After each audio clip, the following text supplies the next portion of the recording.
Voilà, c'était pour dire donc qu'on se félicite en tout cas des résultats de l'étude qui a formulé un ensemble de propositions en termes de thèmes, d'axes d'intervention dans le domaine de la formation pour renforcer les capacités des acteurs non étatiques. J'ai estimé quand même qu'il était important de remettre sur la table un important travail qui a été fait par les acteurs non étatiques. Les ressources que nous partageons avec d'autres pays. Par exemple, nous sommes dans notre ONG, je veux dire, dans un espace transfrontalier qui regroupe 5 à 6 pays, le Sénégal oriental, où nous avons deux grands bassins, le bassin du fleuve Sénégal et le bassin du fleuve Gambie, où les États ont mis en place les organismes pour leur valorisation, l'OMVG et l'OMVS. Malgré l'existence de ces organismes, c'est de ces bassins que partent le plus les jeunes pour une émigration dite illégale ou clandestine, que je considère comme étant une immigration forcée. Parce que dans ces bassins, si le potentiel était valorisé, si les formations ont été faites pour capaciter les acteurs, les jeunes notamment et les femmes, à pouvoir exercer des métiers pour valoriser ces potentiels, je ne dirais pas qu'il n'y aura pas d'émigration parce que c'est un droit humain de pouvoir émigrer, mais nous aurons en tout cas beaucoup de jeunes qui ne seront plus tentés à l'aventure vers le désert ou la Méditerranée pour suivre toutes ces catastrophes que nous connaissons. L'autre danger contemporain que nous avons aujourd'hui, et y compris dans ces bassins, c'est aujourd'hui avec la menace du terrorisme. Quand des jeunes n'arrivent pas à trouver des jobs, ont des difficultés à aller dans l'immigration, mais il y a des offres qui leur sont faites par des organismes douteux, obscurs, qui recrutent. Et ça, je sais de quoi je parle, dans ces régions, des jeunes qui sont aujourd'hui les chairs à canon, ou en tout cas pour un certain idéal qui reste à vérifier, posent énormément de problèmes dans nos communautés. Donc pour toutes ces raisons, nous estimons que c'est important que dans cette offre de formation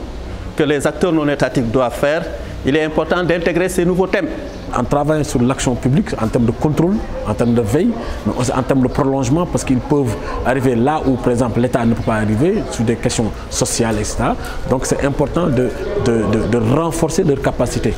hein, en termes de plaidoyer, de lobbying, hein, d'influence des politiques publiques pour que les préoccupations des populations puissent être prises en charge dans cet axe-là qui est le capital humain. À mon niveau, c'est surtout une formation en termes de planification,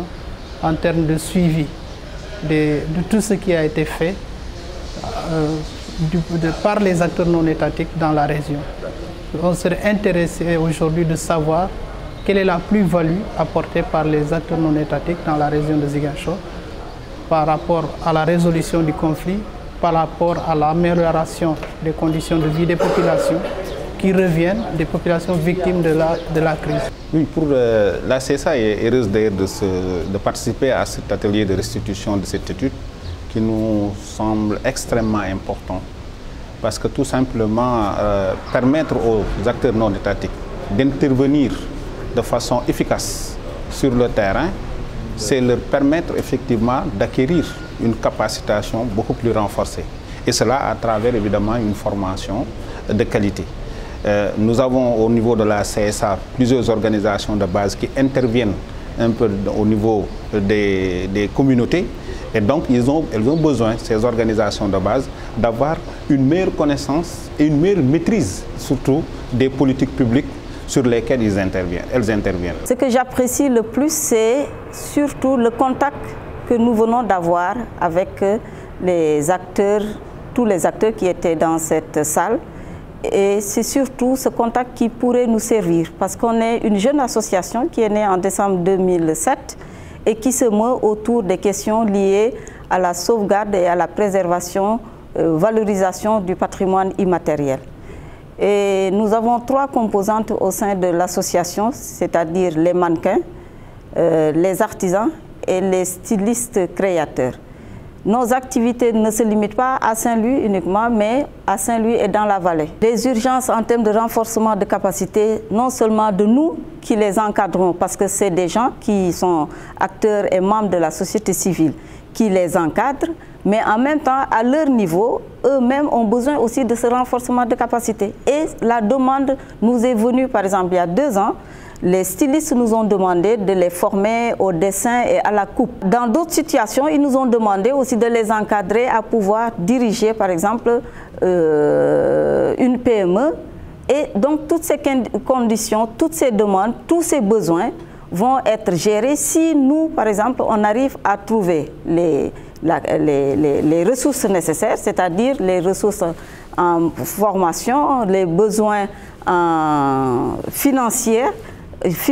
aussi, pour pouvoir répondre à toutes ces attentes.